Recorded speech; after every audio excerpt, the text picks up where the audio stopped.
ناظرین، اس حصے میں بات ہوگی انسٹیٹیوشنل ریفارمز کی، جو کہ جن کے بارے میں کہا گیا ہے پاکستان تحریک انصاف کی طرف سے کہ یہ بھی لائے جائیں گے. ان کے اندر ایک اس کو ڈیوائڈ کیا ہے انہوں نے. پہلے اکاؤنٹیبلٹی ریفارمز، یعنی کہ احتساب کس طرح سے کیا جائے گا. اچھا، اب اس میں احتساب کیسے کیا جائے گا، ٹیکس کیسے بڑھائے جائیں گے، چوروں کو کیسے پکڑا جائے گا، یہی ہے نا. ہاں، مطلب اکاؤنٹیبلٹی کی پہلے بات کی ہے، پھر گورننس آ جاتی ہے. اس میں دیکھیے، یہ مشرف صاحب جب آئے تھے تو انہوں نے سب سے پہلے اسی سے شروع کیا تھا نا، اکاؤنٹیبلٹی سے. آپ کو یاد ہوگا. اور کوئی 50-60 بزنس مین اور کنٹریکٹرز، اس قسم کے لوگوں کو پکڑ کے اندر کر دیا تھا. اور پھر ان کو نیب کے ساتھ بٹھایا اور پھر ان کی نیگوسیشنز کروائی، پری بارگیننگ ہوئی. اور بڑے تیر مار لیے نیب نے. اور جرنیلوں کی نیب تھی، ٹھیک ہے، تکڑی نیب تھی. تو کتنے بلین، 20-30 بلین روپے اکٹھے کر لیے ون آف. اور وہ بھی اتنے ہائی ہینڈڈ ٹیکٹکس کے ساتھ کہ میں سمجھتا ہوں اس زمانے میں بہت سا کیپٹل پاکستان سے باہر چلا گیا تھا خوف کی وجہ سے.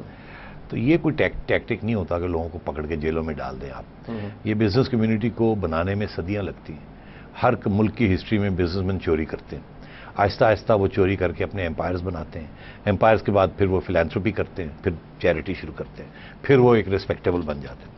اور اگر آپ ان کو پہلی سٹیج بھی مارنا شروع کر دیں تو پھر دو مسئلے بنتے ہیں. ایک تو کمیونٹی نہیں بنتی، ایک کلچر بزنس کا نہیں بنتا، لوگ پیسے لے کے سیف ہیونز پہ چلے جاتے ہیں. دوسرا یہ ہے کہ پیسہ واپس نہیں آتا. لوگوں کو اندر کرنے کے ساتھ پیسہ ضروری زبردستی واپس نہیں آتا. مجھے پوچھئے کیسے. جب ہم اکاؤنٹیبلٹی کرنے چلے تھے، کیونکہ فرسٹ ہینڈ ایکسپیرینس ہے. فخر الدین ابراہیم صاحب جو آج کل چیف الیکشن کمشنر ہیں، اور آپ کے خادم اور ایک دو اور دوستوں نے، نہیں حقانی صاحب کا رول نہیں تھا، بارہ اور دوست تھے جنہوں نے بیٹھ کے یہ اکاؤنٹیبلٹی قانون بنایا تھا. تو ہمیں فرسٹ ہینڈ ایکسپیرینس ہے. میں نے آپ کو پہلے بھی ذکر کیا، ہم نے بھی یہی سوچا تھا کہ چوروں کو پکڑا جائے. یہ نیچرل رسپانس ہوتا ہے. تو اس میں پھر ہم نے ایک فورن فورینسک کمپنی کو بلایا، ایک نہیں دو کو. ان سے ہم نے نیگوسیشنز کیے. تو اس میں جو کنکلوژنز تھی وہ آج اس وقت بھی ویلڈ تھی، آج بھی ویلڈ ہے. کہ پہلے تو ملینز آف ڈالرز لگتے ہیں، ان کو دینا پڑتا ہے، بریفز دینی پڑتی ہیں، پھر وہ دنیا میں ڈھونڈتے ہیں کہ کہاں کہاں پیسہ پڑا ہے پاکستانیوں کا. اچھا، وہ پھر پوری رپورٹ بنا کے دیتے ہیں اور وہ کہتے ہیں اس میں سال 2-3 لگ جاتے ہیں. یہ نہیں ہوتا کہ بٹن دبائیں اور اگلے مہینے وہ آپ کو فائل لا دیں گے کہ 400 پاکستانیوں نے اتنے پیسے فلانی جگہ رکھے ہوئے. صحیح، کیونکہ وہاں بھی سیکریسی لاز ہے نا. تو بڑی محنت کے ساتھ، ڈیٹیکٹو ورک کے ساتھ یہ پتہ کرنا پڑتا. اچھا، دوسری بات یہ ہے کہ انہوں نے یہ ہمیں کہا کہ ہم آپ کو اگر 2-3 سال میں بتا دیں کہ موٹے موٹے پیسے صرف نواز شریف صاحب کے اور آصف زرداری صاحب کے کہاں کہاں پڑے ہیں، صرف یہی تھا اس وقت حکومت. آبویسلی تو کوئی گارنٹی نہیں ہے، ہمیں نہیں پتا کیسے آپ لے کے آئیں گے. وہ پھر آپ کو اور لائرز ہائر کرنے پڑیں گے اور بڑی لیگل بیٹلز فائل کرنی پڑیں گی. یعنی کہ ہم صرف اسپاٹ کر سکیں گے، اسپاٹ کر سکتے ہیں، اور وہ بھی وقت لگے گا. اچھا، تو عرض یہ ہے کہ وہ تو صرف 2 پارٹیز کی بات ہو رہی تھی نا. اگر یہاں آپ نے 500, 1000, 2000, 4000 پاکستانیوں کے فورن کرنسی بینک اکاؤنٹس آپ نے چیک کرنے آل اوور دا ورلڈ، تو یہ کوئی چھوٹی بات نہیں ہے. اور پھر آئیڈینٹیفائی کر کے وہ پیسہ وہاں سے واپس لانا، یہ اتنا ہی مشکل ہے جتنا کسی کرمنل کو ایکسپیٹریشن وہ جو پروسیڈنگز ہوتی ہے وہ کرنے کے لیے، ایکسٹریکشن جو کرتے ہیں. تو یہ اٹس ناٹ ایزی. جیل میں ڈالنا بہت آسان ہے، دھمکی دینا بڑا آسان ہے، مگر باہر سے پیسہ واپس لانا زبردستی اور دھمکیاں دے کے، اور وہ بڑا مشکل کام ہے. آئیڈینٹیفائی بھی کرنا اور لانا بھی واپس. تو یہ ان کا جو کہنا ہے کہ جی ہم اکاؤنٹیبلٹی شروع کریں گے اور ہم باہر کا پیسہ واپس لائیں گے، یہ it's also a wish list. کچھ حد تک ہو سکتا ہے، کچھ حد تک نہیں ہو سکتا، زیادہ تر نہیں ہو سکے گا، not in the short term. مگر ان کا جو اچھا پوائنٹ ہے وہ یہ ہے، وہ کہتے ہیں ہم بائی ایگزامپل چلیں گے. اس کا مطلب ہے ہماری کرپشن نہیں ہوگی.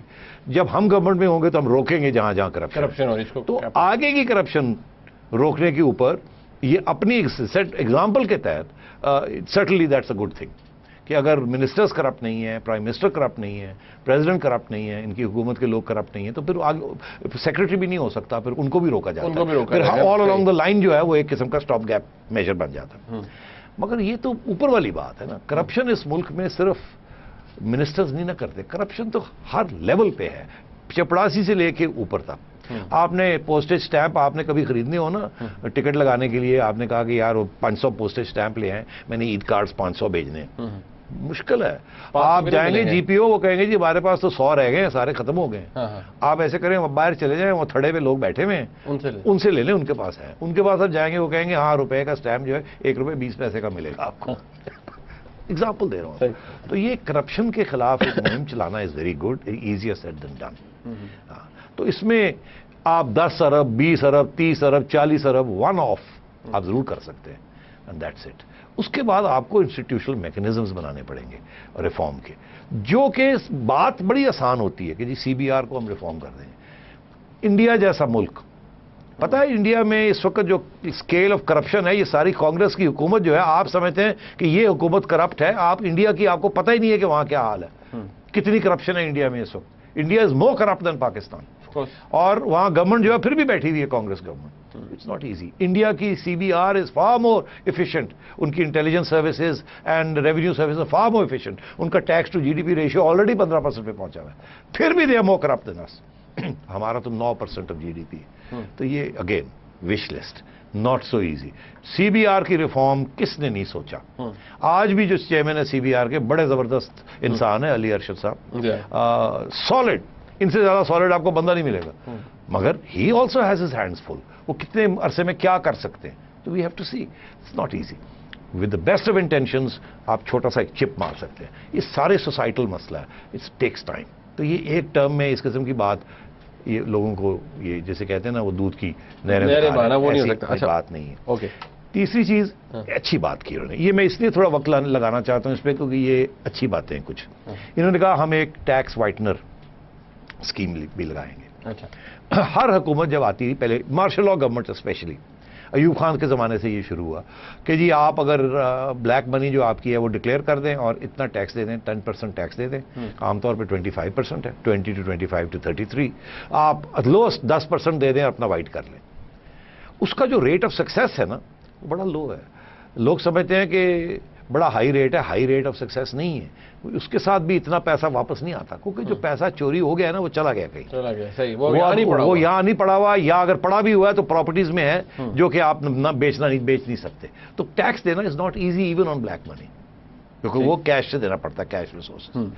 तो अर्जी है, इन्होंने एक बड़ी अच्छी बात की है. तो ये कोई नॉवल या नया आइडिया नहीं है. इन्होंने कहा है कि हम ये कहेंगे कि एक तरफ तो हम डंडा चलाएंगे, दूसरी तरफ हम ये कहेंगे कि पहले महीने अगर आपने 100 रुपए चोरी किए हुए, छुपा के रखे हुए कहीं, तो आप दिखा दें. अब कहीं हमारे पास 100 चोरी के रुपए हैं, 1 रुपया दे दें टैक्स पहले महीने. अगले महीने हम उसको 5 या 10% कर देंगे, उसके अगले महीने और टाइट कर देंगे, और फिर यहां से पकड़ लेंगे अगर आपने नहीं किया. यहां तक तो ये पहुंचेंगे नहीं, क्योंकि उसके लिए फिर अदालतें इनको सपोर्ट नहीं करेंगी. ड्यू प्रोसेस ऑफ लॉ जो है ना, उसमें ये आगे नहीं बढ़ सकेंगे. ये अदालतें हर चीज को रोक देंगी, कहेंगी ये क्या कर रहे हैं आप, आपने फलाने को अरेस्ट कर दिए, बेल करें इनकी. क्या एविडेंस है आपके पास? कुछ नहीं. आप कहां से लाएंगे एविडेंस? आप धमकी देंगे ना. नहीं, वो फेयर ट्रायल के चक्कर, फेयर ट्रायल की जो बात है वो बड़ा मुश्किल हो जाता है विदाउट एविडेंस. आप धमकियां दे सकते हैं. इसलिए नैब भी ज्यादा कामयाब तो नहीं हुई ना. प्ली बार्गेनिंग करनी पड़ी ना इन दी एंड, सिर्फ ये धमकी दे के कानून बना के जेल में रखा हुआ आप. तो अगेन गुड आइडियाज, अच्छी नीयत, मगर टास्क बहुत मुश्किल है. थोड़ा सा और रियलिस्टिक करना चाहिए, होना चाहिए. मगर फिर भी मैं कहता हूं ये ज्यादा रियलिस्टिक, इन्होंने एटलीस्ट बातें तो कही कि हम रियलिस्टिक बातें करना चाह रहे हैं. बाकी तो बिल्कुल ये वो भी बात नहीं करते. अच्छा, now we come to the Seth Sahab, institutional reform. अब ये जो बातें इन्होंने की, जैसे कि रेलवे की मिनिस्ट्री खत्म कर दें, उसका इंडिपेंडेंट बोर्ड हो, PIA को डिफेंस मिनिस्ट्री के अंदर से निकाल दें, और जो मिनिस्टर खर्चे उनको काम कर दें, 37 से 17 मिनिस्ट्रीज पर ले जाएं. अब आपने तो आइडेंटिफाई कर दिया ना, इनके और भी बड़े डायमेंशन बहुत ज्यादा, वो सारी गवर्नमेंट्स करती हैं उस किस्म के एक्सपोर्ट स्कीम, सब्सिडीज ये कर देंगे, मीडियम एंड स्मॉल एंटरप्राइजेस के साथ ये करेंगे, इंसेंटिव्स देंगे, डिसइंसेंटिव्स होंगे, ये सारे करते हैं. हर बजट में भी होता है और हर हुकूमत करती है. तो उसकी तरफ नहीं तवज्जो देते. आपने बड़ी अच्छी आइडेंटिफिकेशन की.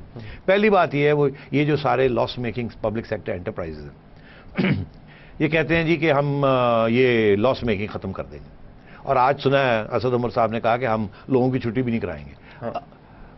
अर्जी है, सबसे बड़ा प्रॉब्लम इन एंटरप्राइजेज के 2 हैं. एक तो चोरी है, दूसरा ये है कि जहां 10,000 की जरूरत है वहां 25,000 लोग भरे हुए हैं, जहां 50,000 की जरूरत है वहां 1.5 लाख लोग भरे हुए हैं. ये एम्प्लॉयमेंट स्कीम्स पॉलिटिकल पार्टीज ने की, स्पेशली PPP.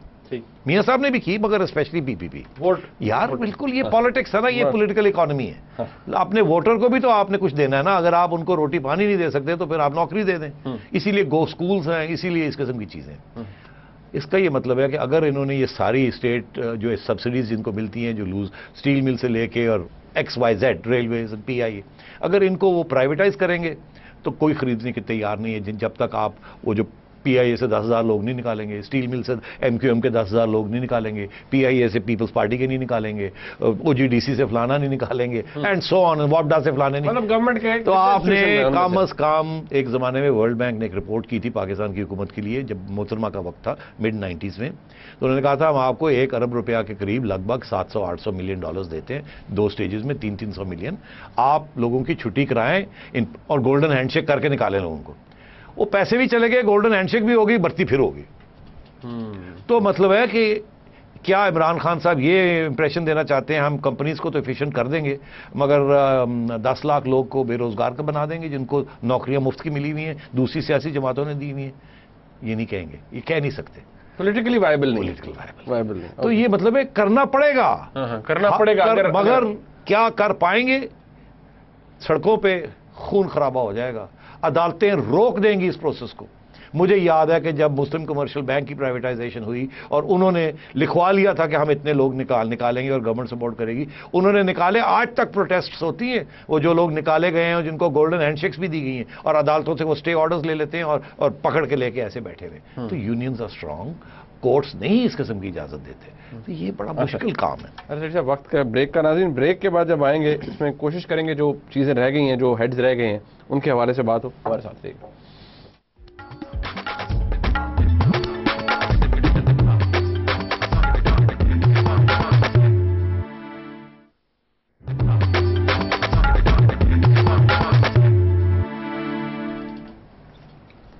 नाज़रीन, आमतौर पर यही बात की जाती है कि हमारे मुल्क की तमाम हुकूमतें जो हैं, सूबाई हो या फेडरल गवर्नमेंट हो, खर्चे बहुत हैं उनके।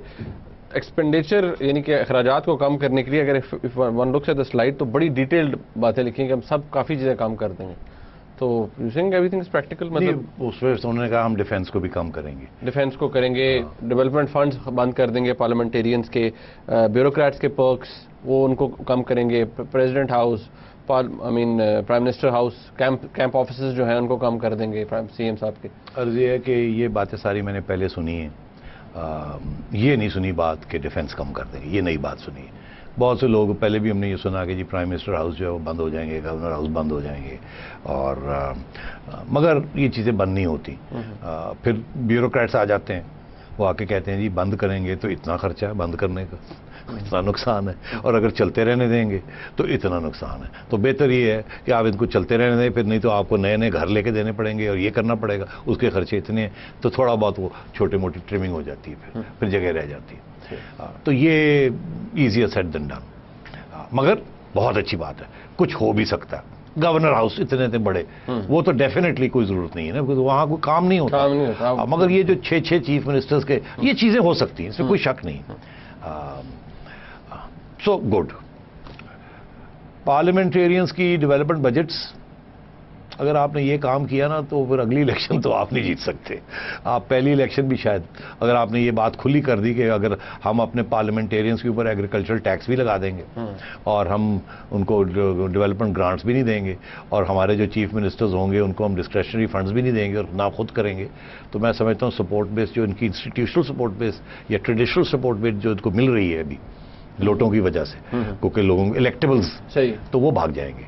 और मैं देख रहा था कि असद उमर साहब को एहसास है इस बात का, उन्होंने हंस के एक दफ़ा उस स्पीच में भी ये कहा कि, और इशारा यही था कि वो लोग ऑलरेडी परेशान हो रहे हैं हमारी बातों से, तो इसको छोड़ ही दिया जाए। मतलब है उन्हें एहसास है, उन्होंने इस किस्म की बात की, एग्जैक्ट वर्ड्स मुझे याद नहीं, मगर इशारा यही था कि land reform, agricultural tax, private public sector corporations की छांटी लोग करना, ये बातें जो है इनको जरा गोलमोल ही रहने दें, नहीं तो बड़ा मसला बन जाएगा हमारे लिए।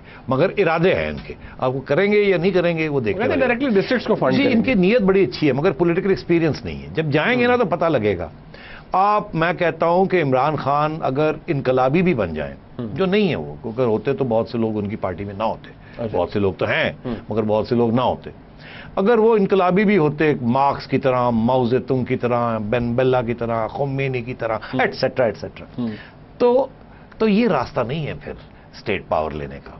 کہ اسٹیبلشڈ لوگوں کے ساتھ آپ یا کمپنی ایگزیکٹوز کے ساتھ آپ ٹیک اوور کر رہے اسٹیٹ پار کا. اسد عمر صاحب پاکستان کو چلانا چاہتے ہیں جیسے وہ ایک کمپنی چلاتے ہیں.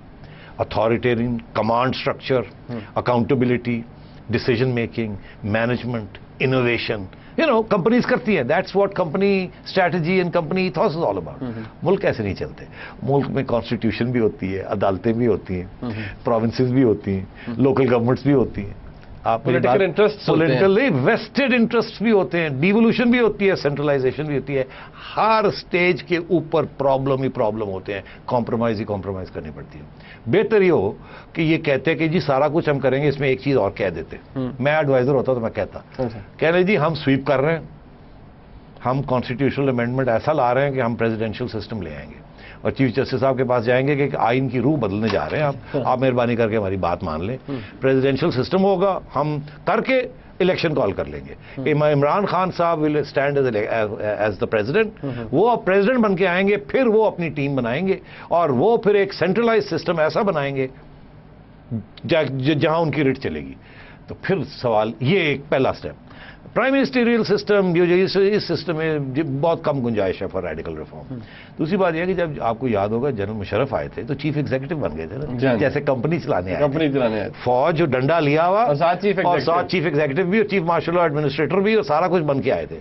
تو 2 سال کے بعد 3 سال کے بعد الیکشن کی طرف بھاگنا پڑا نا, نہیں چلا سکے. تو یار پالیٹکس ان کی کمزور ہے اور تھیوری ان کی مضبوط ہے, نیت ان کی اچھی ہے. تو میں یہ سمجھتا ہوں کہ اب کیونکہ ریپ اپ کرنا ہے آپ نے, تو ریونیو کلیکشن میں بھی انہوں نے جو باتیں کی ہیں ان میں بہت سی باتیں ہم نے ڈسکس کر دی, مگر یہ جو ایگریکلچر ٹیکس ہے, پراپرٹی ٹیکسز کہتے ہیں ہم نے لگانے ہیں, اس میں سارے وہ ایشوز آ جائیں گے نا جو ایجوکیشن اور ہیلتھ کے آتے ہیں کہ یہ پروونشل سبجیکٹ ہے, یہ فیڈرل سبجیکٹ ہے. اگر ان کی گورنمنٹ سینٹر میں بنتی ہے اور پنجاب میں نہیں بنتی تو کیا ہوگا؟ اور اگر یہ کول تھر سے نکالنے جاتے ہیں سندھ گورنمنٹ چھوڑ ڈال دیتی ہے تو کیا ہوگا؟ یہ سارے ایشوز رہ گئے. ایک سوال آپ سے, آپ کو لگتا ہے یہ جتنے ریفارمز ہیں لیٹس سے امپلیمنٹ, ان کے لیے لیجسلیٹو قانون سازی کرنی پڑے گی؟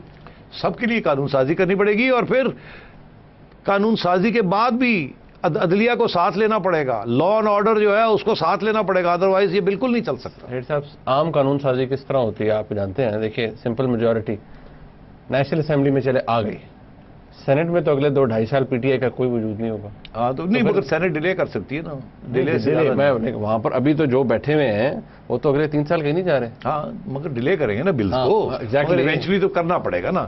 مگر issue is not so much the senate. مجھے وہاں سینٹ میں تو ان کی نہ بھی کچھ ہو, 3 سال میں یہ کوئی سٹیپس قدم اٹھائیں گے, سینٹ سابوٹاج کرے گی کیونکہ ان کو فیل کرنا چاہے گی, اور یہ لڑائی جھگڑے شروع ہو جائیں گے, اور پھر وہ 1 مہینے کے بعد 2 مہینے کے بعد پھر ان کو آئین اجازت دیتی ہے کہ اگر سینٹ نہ بھی کرے تو یہ کر لیں گے. مگر عرض یہ ہے کہ عدالتیں, due process, provincial rights, constitutional amendments, it's a mess. اتنا ایمبیشس ایجنڈا یہ کاغذ پہ بہت اچھا لگتا ہے. میں سمجھتا ہوں منیب کہ اگر عمران خان صاحب پرائم منسٹر بنتے ہیں اس ماحول میں with all the limitations of power and constitutional limitations, institutional limitations, مطلب کون سی مائی کا لال ہے جو کہ ڈیفینس ایکسپینڈیچر کم کر سکتا ہے, چھوڑیں اس بات, ٹھیک. اور اگر عمران خان صاحب کر دیتے ہیں تو مطلب ہے کہ واہ کمال ہی ہو جائے گی, انقلاب ہی ہوگا. تو عرض یہ ہے کہ بات اچھی کیا ہے اس چیز میں, یہ تو نیگیٹو باتیں ہوگی نا, بات اچھی کیا ہے؟ بات اچھی یہ ہے کہ پہلی دفعہ ایک لیڈرشپ آئے گی جو صاف ہوگی, جس کے اوپر داغ نہیں ہوں گے. ہم انتظار کریں گے کہ ان کی طرف سے کچھ ایسے اگزامپل سیٹ کیے جائیں کہ جو worst forms of incompetence, bad governance, چوری, اور چوری صرف پیسے کی نہیں, چوری انٹلیکچولی بھی, یہ چیزیں رک جائیں گی. وقت ختم ہو گیا, تو اس لیے آپ نے پتا ہے کہاں ووٹ ڈالنا ہے, مجھے سمجھ آ گئی نا آپ نے ووٹ کہاں ڈالنا ہے. بالکل مجھے پتا ہے. ناظرین آپ نے پروگرام دیکھا, فیڈ بیک اس کا ضرور دیجیے گا. دیکھنے کا بہت شکریہ. خدا حافظ.